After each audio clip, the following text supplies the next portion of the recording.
So the Gemara says,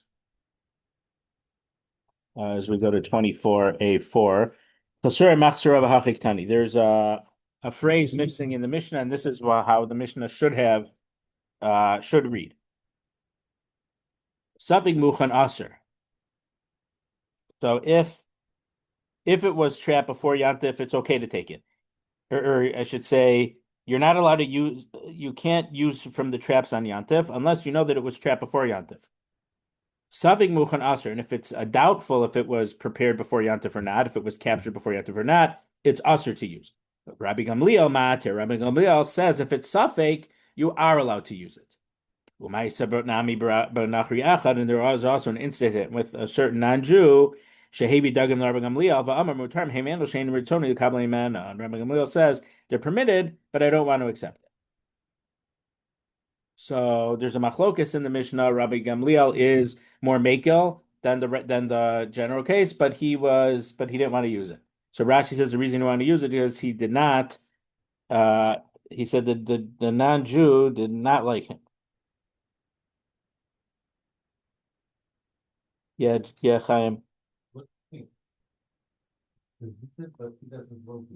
Yeah, so if it's Suffolk, if it was captured or caught before Yantif, you're allowed. The Tanakama holds you're not allowed to use it. Rabbi Gamliel holds you are allowed to use it. Rabbi Gamliel says it's permitted, but I personally don't want to use it because uh, um, Art Scroll softens the language, but Rashi says I hate him or I am his enemy. Doesn't say I hate him. I am his enemy. So Rabbi Gamliel didn't want to take it. Yes, yes, yes. He says it's mutter, but I'm not going to use it.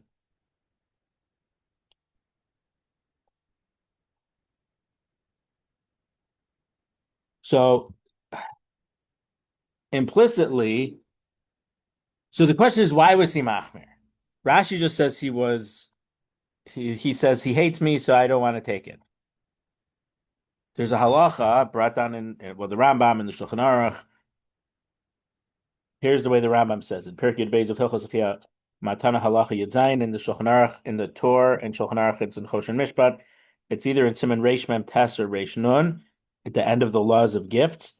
But here's the Rambam. Hatzadikim Agmar V'Anshe Ma'isa, complete tzadikim and men of great deeds, lo yikablu matana me'adam alaborchim b'Hashem baruch shemo.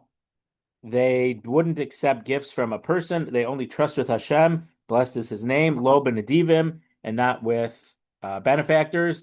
We have the word nediv as in Hallel, in nidivim in nidivamo. V'harei namar, and it also says in Mishlei v'sonim atados yechia. Someone who hates gifts will live. So the way that many of the poskim and the Rambam says explicitly, it's by accepting gifts, it's reducing your trust in Hashem.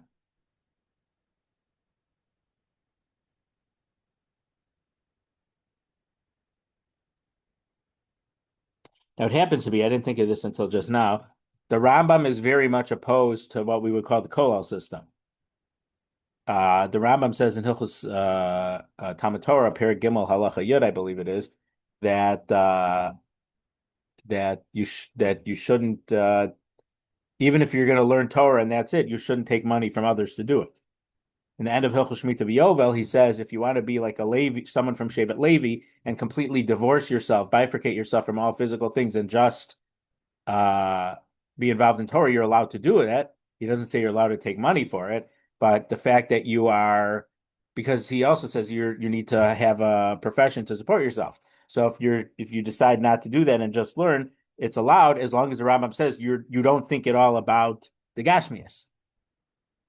So already the Beis Yosef was trying to say we can't hold like this Rambam, and people who are Rabbanim in cities and stuff, they can't live like this unless they take money from the community. But the Rambam himself doesn't seem to permit it. I don't know that those are connected because the Tzaddik Gomer and the Anshe Maisa doesn't mean necessarily that they were learning all day, but they refuse gifts. So there's a sefer. I don't know this guy personally. His name is Rabbi Uri Tiger. He there were some things, even in an interview with him in English. I mean, he's Israeli, and he did not grow up from a religious family, and in high school he went through Shas in 6 months. He says, just with the Gemara Rashi, and clearly he's a very, very smart guy that he was able to do that. And then somehow he would write questions for Chaim Kanievsky, and then Chaim Kanievsky used to send postcards back. That's what he did. Then he finally came to visit him, and Chaim Kanievsky had him proofread Svarim. So he had some. A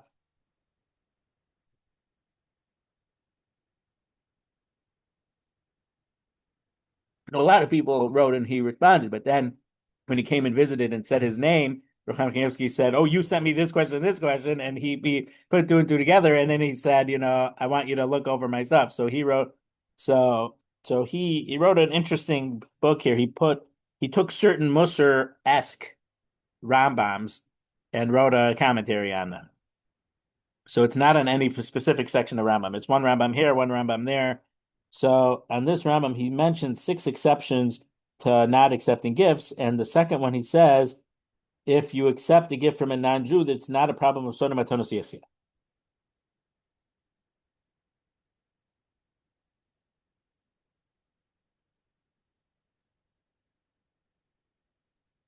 Why? I don't know. And then he says, it's okay to take it from your family members.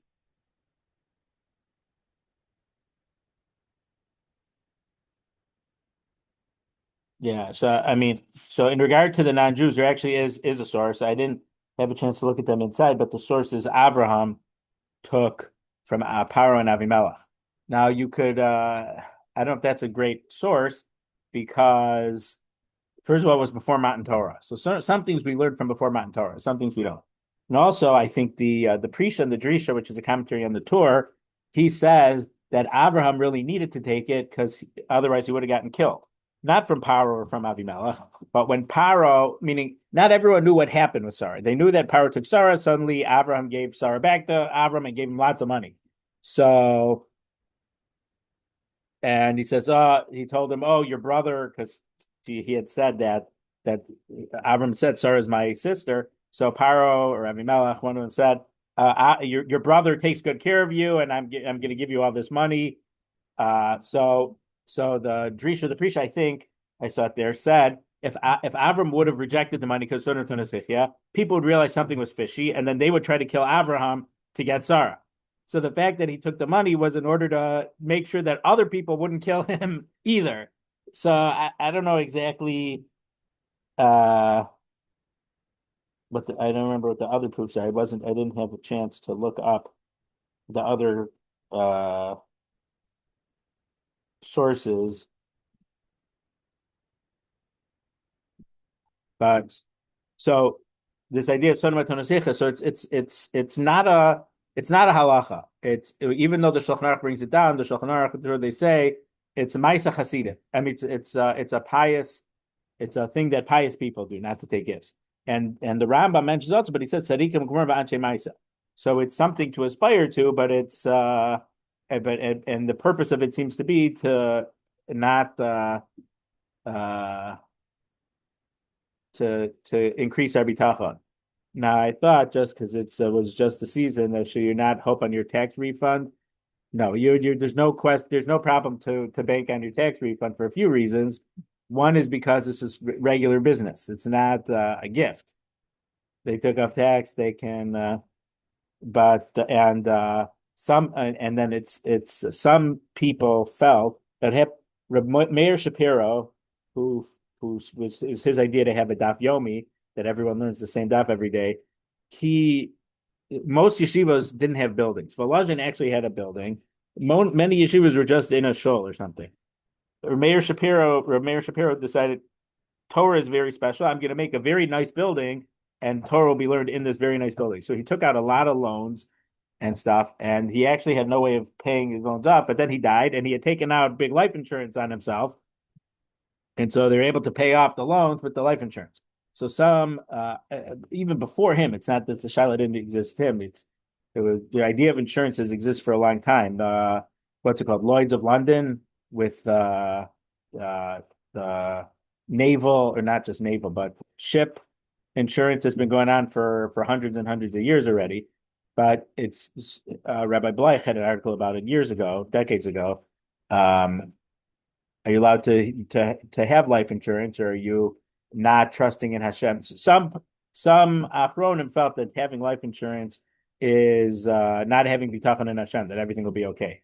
But some, I think even I think Ramosha Feinstein's opinion was, and if it wasn't his opinion, it was definitely someone else, is that no, you're allowed to engage in business transactions, and life insurance is a business transaction. So there's no problem. On a personal level, I'm not saying this as a psak. On a personal level, I think that it's a very important idea to have life insurance. So how much? I don't know. Ask an expert. But but uh, I think Reb Bleich in the article mentions, and because Lower Lane, there's cases where youngish people with a bunch of young children for whatever reason pass away in an accident, or they get sick, quickly pass away, and then the community raises a lot of money for them. But I think Rabbi Bleich mentions the possibility of, when young people get married, they should have to buy a certain type of term insurance. It'll be very cheap because they're in their young 20s and they're not hoping anything bad. I mean, obviously, he's holding that it's mutter, but that's a way to safeguard the whole community. Lo aleinu, these things shouldn't happen, but if they do, I mean, the communities come together when a tragedy like that happens, but they shouldn't need to. I mean, if you could do insurance, then you shouldn't need to, especially if people get married young in their early 20s. The policies should be pretty reasonable. He mentions that also.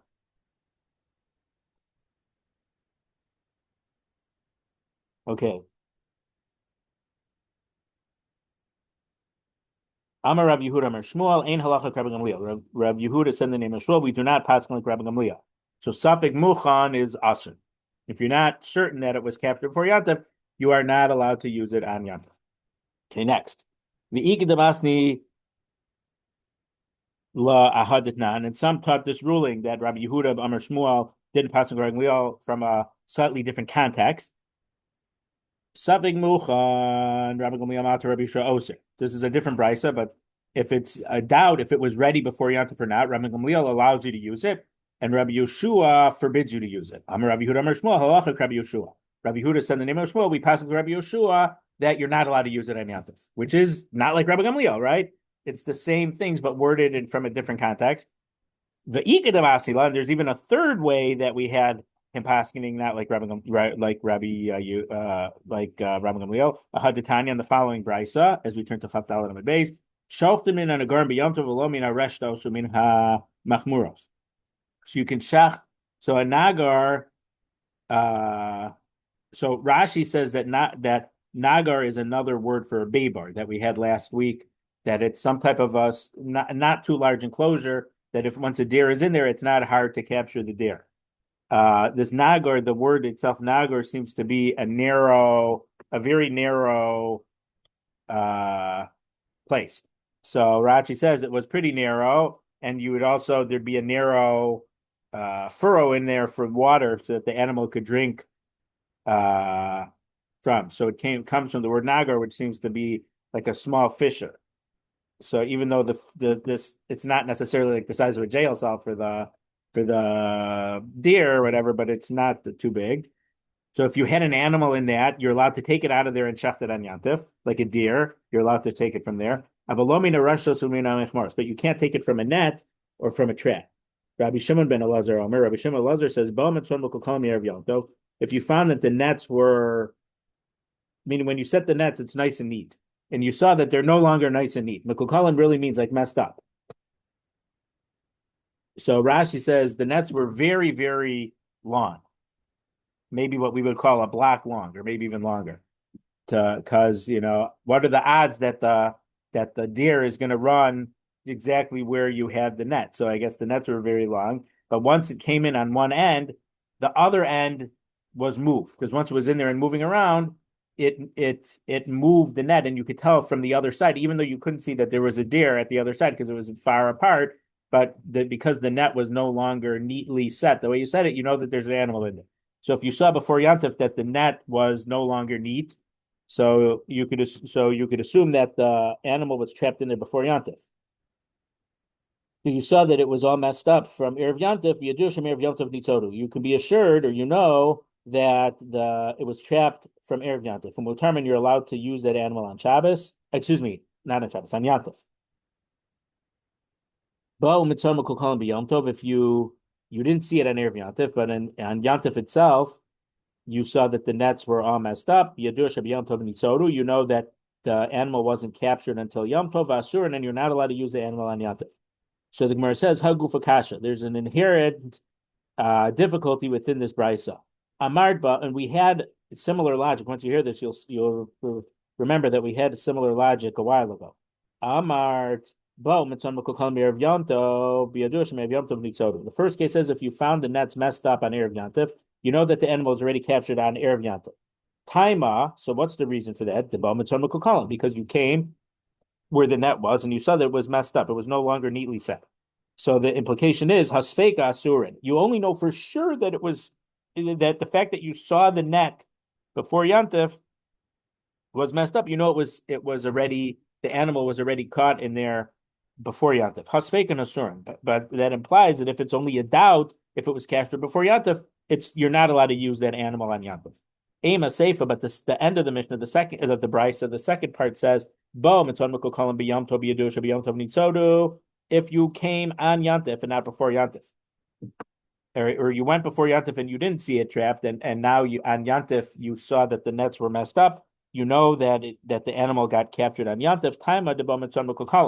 So the reason that you're not allowed to use it is because you know that the nets are messed up on Yantif, so it was captured on Yantif. But if it would be a doubt, the implication is you could use it because it's only a suffix. So meaning the fact that the first case says the first half says it was captured before Yantif implies a doubt is forbidden. The second case said if you didn't find it until Yantif, it's forbidden. That implies that if it's only a suffix, it's mutter. So the inherent contradiction is an implication. The implication of the first half is that if a suffix is forbidden, and the implication of the second half is that if a suffix trapped on Yantif or not, it's usher. So what's the case of suffix in this brisa? So hachi kamar. This is what the Mishna, the brisa is telling us. When you found the nets messed up on Erev Yantif before Yantif started, you know that it was captured on Erev Yantif and mutter. Hasfeika, but if there's a doubt, if there was a doubt, we treat it as if it was for sure captured on Yantif, and it is not permitted. So I said not permitted. The brisa actually says asur, it's prohibited to be used. And then on that brisa, and with that discussion, what's the case of suffix? So the idea of suffix being mutter is Rabbi Gamliel. We know that from our Mishna. The brisa here didn't say any names. It was fully anonymous. So I'm Rabbi Yehuda Mishmuel, halacha Rabbi Shimon ben Elazar.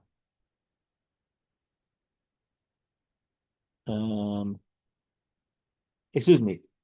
The brisa was Rabbi Shimon ben Elazar says. So we interpreted it that if it's suffix, it's prohibited. It's Rabbi Shimon ben Elazar, and Rabbi Yehuda Mishmuel says halacha Rabbi Shimon ben Elazar. So it happens to be in one case we only, like in our Mishnah, we only have Rabbi Gamliel being mater, and Rabbi Yehuda Mishmuel said we do not pass Rabbi Gamliel. The second case, the brisa was a machlokas between Rabbi Gamliel and Rabbi Yeshua, and Rabbi Yehuda Mishmuel said we pass like Rabbi Yeshua, and here we have a different person arguing in Rabbi Gamliel, but not Rabbi Gamliel by name, and that's Rabbi Shimon ben Elazar. So we happen to have two cases where we have where Rabbi Gamliel is being argued on by two different people by name in two different cases. Okay, two dots. So Amar Mutar. So we're halfway down Chaf Daled Amud Beis. We're at 24b1, about the second column, about halfway down. The Amar Mutar. So Rabbi Gamliel said that the non-Jew brought him was it fish? Yeah, fish. Rabbi Gamliel says they're permitted. So Mutar Lamai, they're permitted for what? So, well, it doesn't mean to eat. So the Gemara tells us, no, not necessarily to eat. Rab Amar Mutar Lakava. Rab says I'm allowed to accept it from him. They're not muktzah, but I'm not allowed to eat it. Levi Amar Mutar Bachila.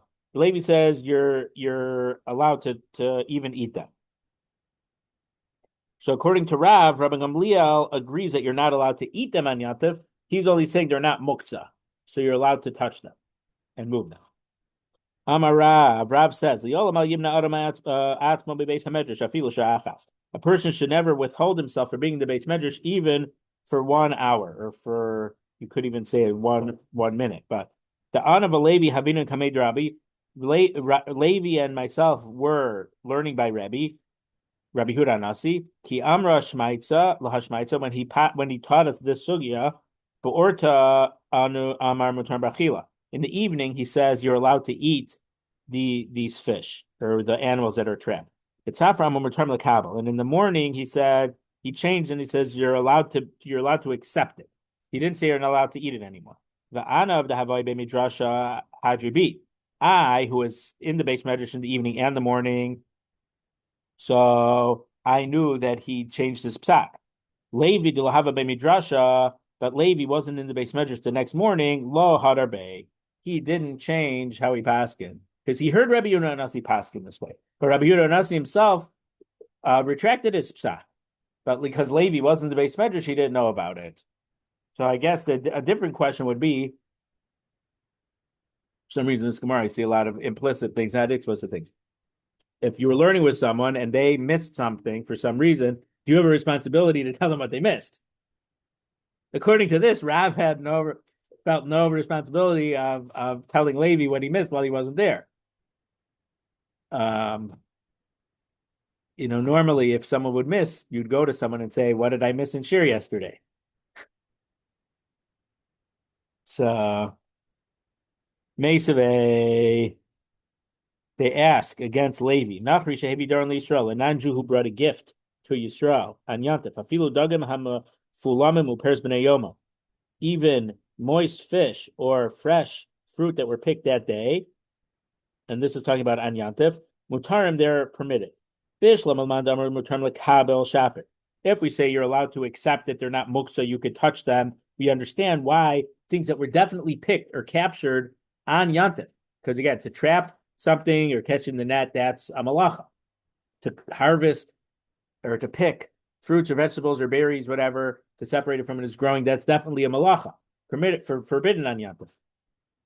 So if we say you're allowed to just, accept it and hold it and put it down in your kitchen, we understand why you're allowed to accept them on Yantif. But if, according to the opinion who holds you're even allowed to eat them, which is Levi, how does anyone paskin that fruits that were picked that day are allowed to be eaten? So then the Gemara kind of rejects that. According to you, that you're allowed to, that they're not muktzah, peros b'nei mishra b'tilto. You're assuming that they're not muktzah. But how do you know they're not muktzah? Meaning you're telling me, what's my source that you're allowed to eat it? And because you only hold they're not muktzah. But what's your source that they're not muktzah? Maybe they're muktzah. Tell me why you hold that they're muktzah. So, no, we're talking about fish that are red under the gills and fruit that were they were wrapped in leafy vegetables. So we know that they're about a day old. They're not from today, but they're still in decent shape because again, they didn't have refrigerators. And Rashi himself, Rashi didn't have refrigerators either, but he mentions that so they're red, meaning the moisture hasn't gone away yet, and the red under l'chayim. Rashi says, Archibald translated as gills. Rashi says l'chayim is really the cheeks, but what the cheeks of a fish are the gills. That's where you look, and the fruit that you wrapped in vegetable, meaning leaves, when you pick them, you immediately wrap them in a vegetable, and I'm adding the word leaf, so that their moisture wouldn't depart them. So because of these cases of the color and the wrapping, you know that they were not picked today.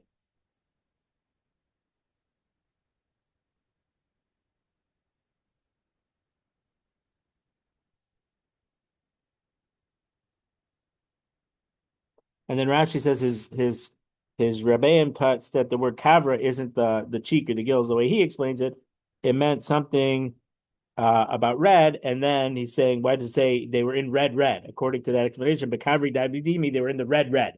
So Rashi doesn't understand their pshat, so that's why he says the kavri means the cheeks, which for fish means the gills. So v'mai karluhu b'nei yoma. So why are they called fresh? That they're from that day. Shehein ke'ein biyoma. They're like fresh. They're not actually fresh. They're like fresh. It's not ice cream. It's frozen dessert. So Amar Rapapa says Hilchos Anachri Shevi during the Yom Tov b'Yom Tov. The halacha is if a non-Jew brought a gift to Yisrael and Yantiv. Now, once there was a case where someone who was not an Achri brought my father chametz on Yantif, and it was the last day of Pesach. So he had to burn it after Yantif. He was not happy that the person that brought him chametz on, obviously, on Pesach. If some of that, whatever they're bringing you, is still growing or attached to the tree, you're not allowed to use it because we're worried that he picked it that day.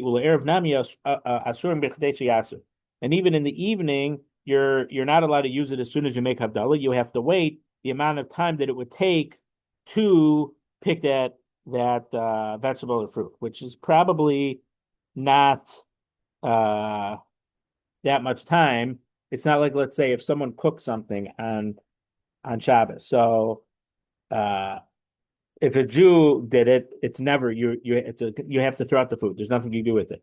If a goy did it for a Jew in a mutter way, you have to wait b'kdei sheyasu. So let's say they baked a cake or something, they cook something that could take 35 minutes, an hour, depending on what it is. So you actually have to wait to pick something. It's not a large amount of time. So I don't know exactly what they're talking about. I mean, I guess a potato, which they didn't have potato at the time of the Gemara because potatoes are from the New World, but that to dig something up like that takes a little bit longer. But to go to a tree and pick an apple doesn't really take very long. To go and cut a handful of wheat. Well, I mean, you wouldn't give wheat because you'd have to process it first. But I mean, I'm not sure how long it would take to pick any of these things.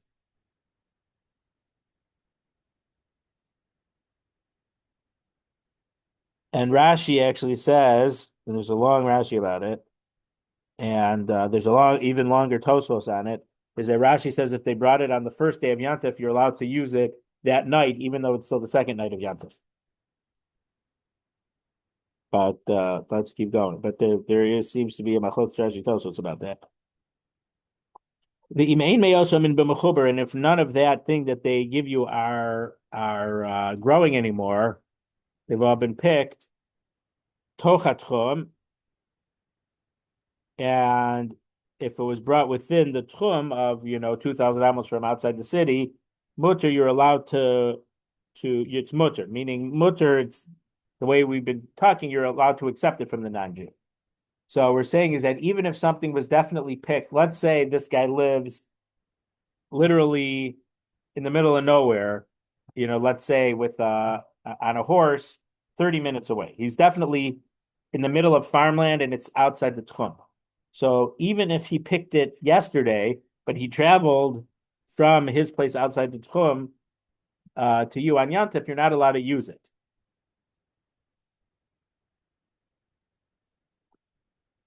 Because it came from outside the tchum. So I think that halacha is because it's so far away, it's considered muktzah, because it wasn't near enough to you when Yantif started.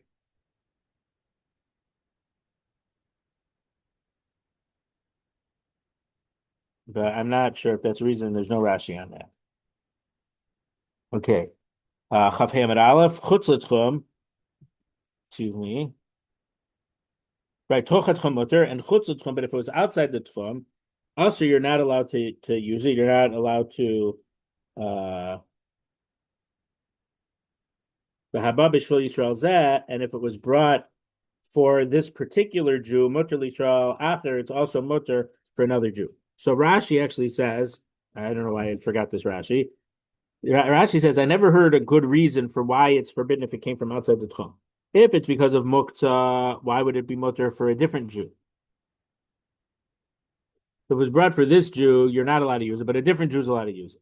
And if it's because the prohibition of bringing it from outside the Tchum for the sake of this Jew, it would also be usher for another, not for another Jew, because the same malacha that was done on the to transport it applies for to every other Jew also.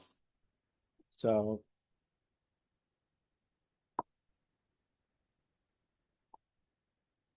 okay.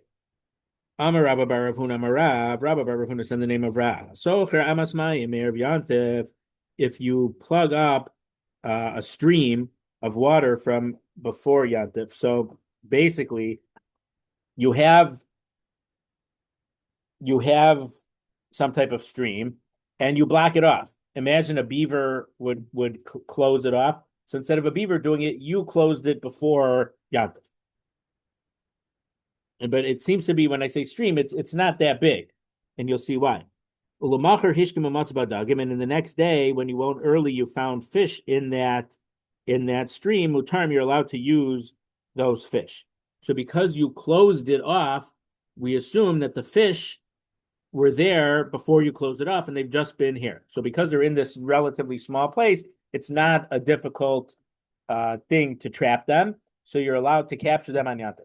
If the stream wouldn't have been blocked off, it wouldn't. They would be considered. It's too big to be considered a baybar, like we spoke about in the Mishna last week.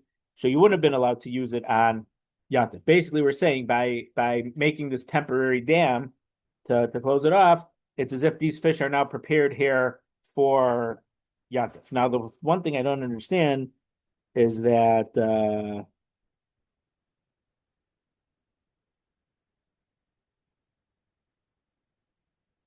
Right. I mean, the fact that Hishkim and Matzah makes it sound like they weren't there the night before. You woke up early and you found the fish were there. But if you blocked it off, how'd the fish be there? So Rashi seems to say you did it right before dark, so you couldn't really see if there were fish in there or not. And the next morning, when fish were in there, it's okay to use it because you know that because you made this dam, the fish must have been there for when you close it off, so they were considered there before Yantif. Rav Chisda says, "Midiv Rabbeinu Nilmad." From the words of our teacher, we can learn if an animal lived in an orchard. So the orchard is not the wild. Well, I shouldn't say wild blue yonder because wild blue yonder is the sea, but it's not the big plain. It's in a relatively enclosed area, and for whatever reason, we're talking about that the animal it gave birth in your orchard. Ein tzricha. You don't need to designate that animal to be used. It's not considered muktzah, and you're allowed to shacht it on yantiv.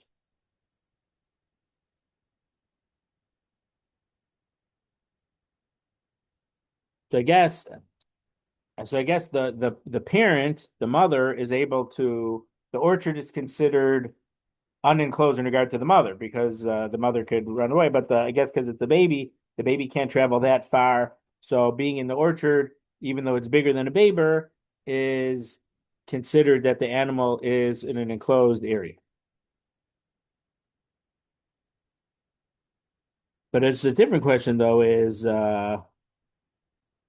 if an egg got laid on Yantif, if it's muktzah, wouldn't an animal that gave birth on Yantif be muktzah?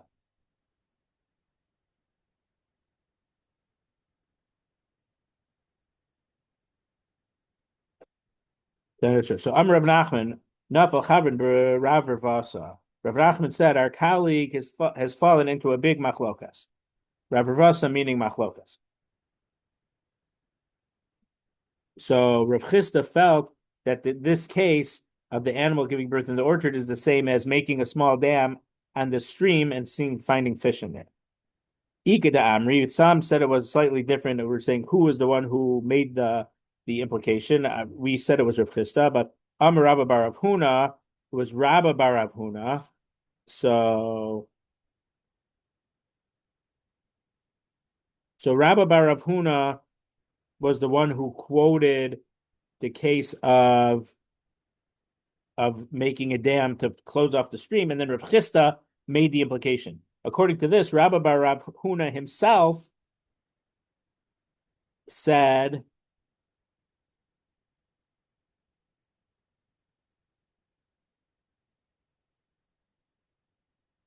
now Rav Chisda seemed to have been a generation earlier. Rabba bar Rav Huna was the son of Rav Huna, but Rav Chisda and Rav Huna and Rav Nachman were all students of Rav. So a younger generation person quoting the name of Rav, and an older generation who actually was a Talmud of Rav made the implication. According to the Sikha Amri, it was the younger generation person who quoted over also made that implication himself. A wild animal that so also the word kinana usually the way I'm familiar with it, because I'm obviously not fully learned, has to do with like a bird's nest. But so that's why. But we seem to be using it that for a chaya also, not just for a bird. Ein a tricha zimun. It doesn't need to be designated before yantif, and you're allowed to eat the animal. I'm Rav Nachman, and Rav Nachman says nafla bar chavin b'Rav Vosa.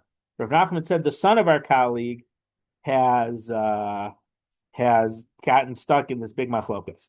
So what's the machlokas? Hasam lo kavod ma'isa. In the case of the animal, it's in your orchard, but you didn't do anything to say that this. So it must be that this animal must have been born before Yantif, maybe the day before. But so in the case of the orchard with the let's say the deer with Bambi and with the baby, you didn't do anything at all before Yantif, indicating that you were possibly going to eat that animal on Yantif. But But in the case of the stream, you made your own little dam. You closed it off over there, so you did something before Yantif. So that's a much bigger level of making a designation that it's not muktzah for the fish than for the baby deer. So how can you compare the two cases? You can't learn the deer case from the fish case. The fish case, you did something, and so because you did some preparation, you're allowed to catch this fish and use it on Yantif and eat it on Yantif. But the animal, the baby Bambi, you didn't do anything like that. So the Gemara asks, "V'lo by a zimun," and this young deer, chai, whatever it is, doesn't need to be designated before Yantif. V'atanya. So this is a different question against it. Even not that it's not comparable, but even on its own, it doesn't make sense. The V'atanya we learned in a brayso, chai shekinah b'pardes. If a wild animal was living in an orchard had this baby, tzrich lezamin, you have to designate the baby if you want to eat it on Yantif. It's tzipor dror tzarich liksher b'chnafel.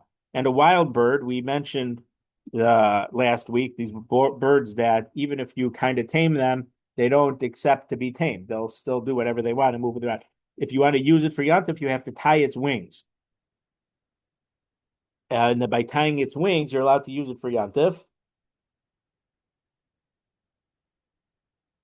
So Rashi says, so this is a young bird, and it's very hard to tell the difference between the mother and the baby.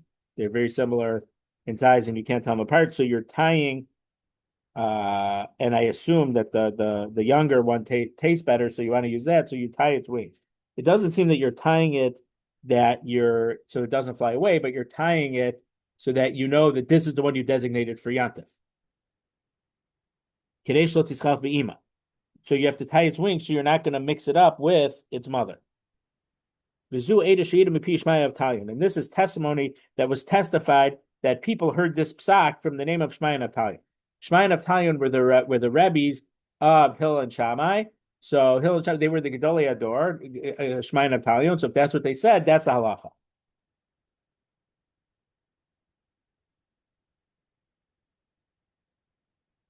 So we see that. So Shmayin of Tanyon says that it's usher to use this animal unless you designated it before Yantif.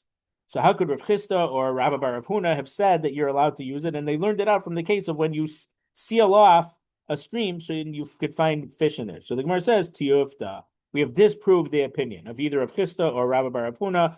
You're definitely not allowed to use that animal in the orchard unless you designated it before Yantif. But now the Gemara says, do you need to designate it that you're going to eat it before Yantif in order to shafted in Yantif? Atena, but we learned in the Beitza. Rabbi Shimon Elazar says, Moda Beisham Beis Hillel, Beishamai and Beis Hillel agreed, and we saw this in the first parak, that can you just point to the bird and say, I'm going to use that bird on Yantif? Or, I think because we were talking about schlepping the ladder, Beishamai says you actually have to touch the bird and say, I'm using this bird. So even though they argue, but they on the exact on certain details, but they agree. If you designated in the nest, and then you found them that they were in front of the nest, asurim, they both agree you're not allowed to use those birds. That's talking about doves that usually live in a dovecote, or doves or birds that live in, they say an attic, but in a house, but they're able to go up and out of the house. And we had these phrases last week also, and birds that they made their nests in jars by big big castles. But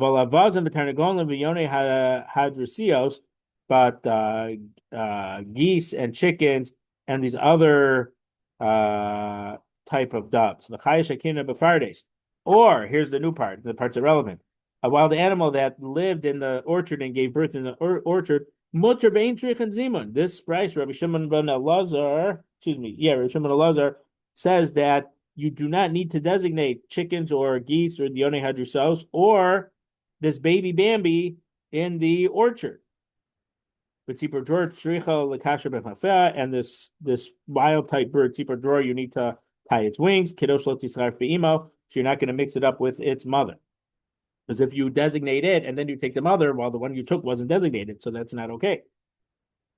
And if they were tied or if they had been shaken, meaning you picked it up before Yantif and said, this is the one that I picked. So because you actually picked it up, you could tell it apart. I couldn't tell apart this bird from that bird. Tweety and Tweedledee and Tweedledum, but because you picked it up, you'll be able to recognize it. Whether it's in a pit or a ditch, or whether in a house or in a cave, mutarm, you're allowed to use those birds, uvilanos. But if the birds were in a tree, asurim, you're not allowed to take the bird out of a tree, even though you could tell that it's the one that you designated. Because you might climb up into the tree and break a branch, and that would be like a harvesting. Stopping something that's growing on Yantif is a malacha. It happens to be it's asur midrabanan to climb a tree on Shabbos, because it might be more than midrabanan, because there's a high likelihood that you're going to break off a branch. There's a drabanan against riding a donkey on Shabbos, because do donkeys go when you want it to go? No, you usually have to hit the donkey. So if you'd ride on a donkey, you might snap off a branch to hit the donkey with, and snapping off the branch is the problem. So midrabanan, you can't ride the donkey either. But here, so you can't climb the tree, you can't use the animal because you might want to climb the tree, and if you climb the tree, there's a high likelihood that you're going to crack a branch, so that's asur on Yantif.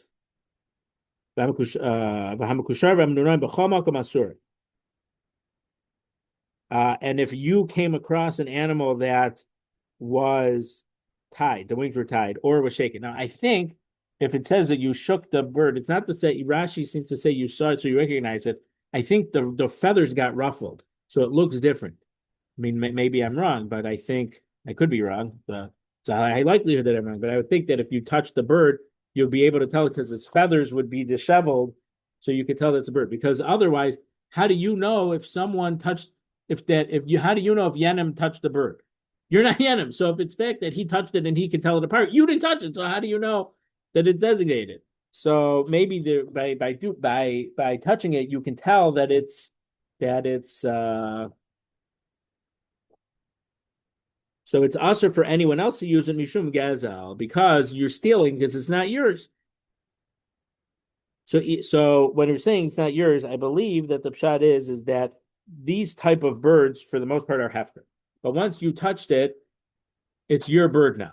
So if you know that someone already touched it and it became his, for you to take it is stealing. So according to this, we see that the animal, the chaya that gave birth in the orchard, your it doesn't need zima like some of these birds. So Rav Nachman lo kasha, it's not a difficulty. Haba ima. No, the difference is that to take the baby, you don't need any zima because the baby couldn't go anywhere else. So the baby would be allowed to be taken in shachted einatif. The mother, you need to do zima. Ima bezima sagila. But just because you said I'm going to use the mother, Zima just appointing it that the saying that I'm going to use it on Yantav isn't enough. Tzedem aliyusabaya. Because it's in the orchard, it's not in a baybar. The what you'll need to do to capture the mother is going to be full-fledged trapping on Yantav. So that's usher. So Ella Amar Rav Nachman Bar Yitzchak. So Rav Nachman Bar Yitzchak says Idi b'Dida. Both are talking about the baby. So how come one brisa says it's tzeda and you're not allowed to use it, and the other one says you're allowed to use it? Habigina hasmucha le'er, habigina shein smucha be'er. The difference is it in a garden, which we said before we said orchard. Now we're changing it slightly because they didn't have orchards right outside the city. It's in a garden area close to the city. So because it's close to the city, that's considered that it's designated because it's not so. Out of the, it's not such a far-fetched thing that you're going to use it for Yantif. But if it's not close to the city, you would need to do something in order to designate it that you're going to use it for Yantif. Mishna. If an animal, this is something I heard, but years ago, and I don't remember if something happened to an animal, they would shecht it right away, because if they'd wait a little bit longer, it's likely that animal would become a treifa. From this thing that just happened to it, it might develop very quickly an injury that would render it as a treifa, something that's going to die. So even if you shecht it properly, you're not allowed to eat it because it's treif, not the way we call in Yiddish treif, that anything that's not kosher is treif, but a treifa. It's a kosher animal, but because it has one of these injuries, it's considered that it's going to die. So even though you shecht it, it's not kosher to eat. So a behema that's in this that you're worried that it's going to die, and you don't need it because you already ate. But if you don't shecht it now, you might lose it because it'll either die or become a treifa. You're not allowed to shecht it.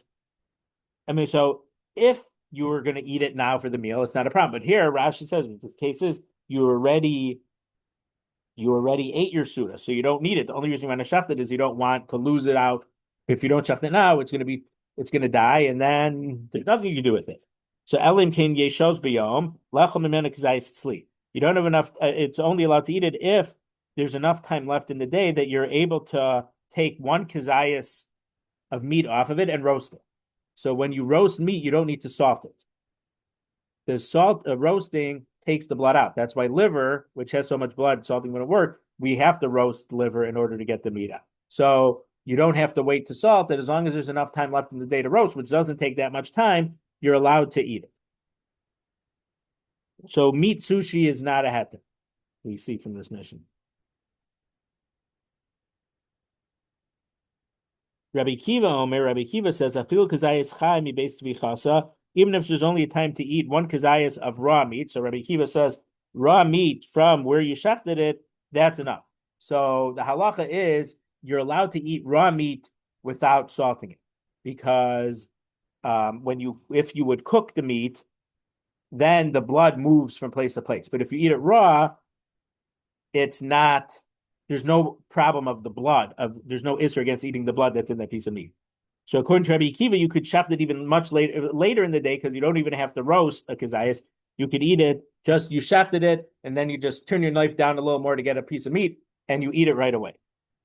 Shachta besada, if you shafted this animal in, or any animal in a field, lo yivyen b'mot uv'mota. You're not allowed to bring it. I guess they would put it on a pole and carry it on a pole. You're not allowed to bring it in. So I think a mota is one, and a mota takes two people to carry it, because that's a commotion. So Rashi uses the word avshamilsa. Moshe Feinstein, well, the Gemara also uses the word avshamilsa in regard to a mill. A mill makes a loud noise. So so Moshe Feinstein prohibits things that make noise on Shabbos because of avshamilsa. But it seems to be a little bit more accurate that avshamilsa means a tumult. If two people are seen coming into the city or coming into town holding this piece of meat, it's a bit of a tumult. It's not that it's necessarily loud, but it's a tumult on Yantif, and it's not covered Yantif. And I'm not saying Ramosha Feinstein's wrong. When I just say that, I'm just saying he learned avshamilsa is that anything that makes noise is asur. But you can carry it without this pole limb by limb. So you could take off the hind leg. I mean, if it's a big animal, even the whole hindquarters is too big. Nowadays, we don't even eat the hindquarters because of the Giranasha and because of the other veins and arteries that are in there. But you take the front leg, the other front leg, one side, one slab of the ribs, the other slab. You take it without the poles, and then you're allowed to bring it in into town that way. So we'll leave it here because this is time for Marav. For Mincha.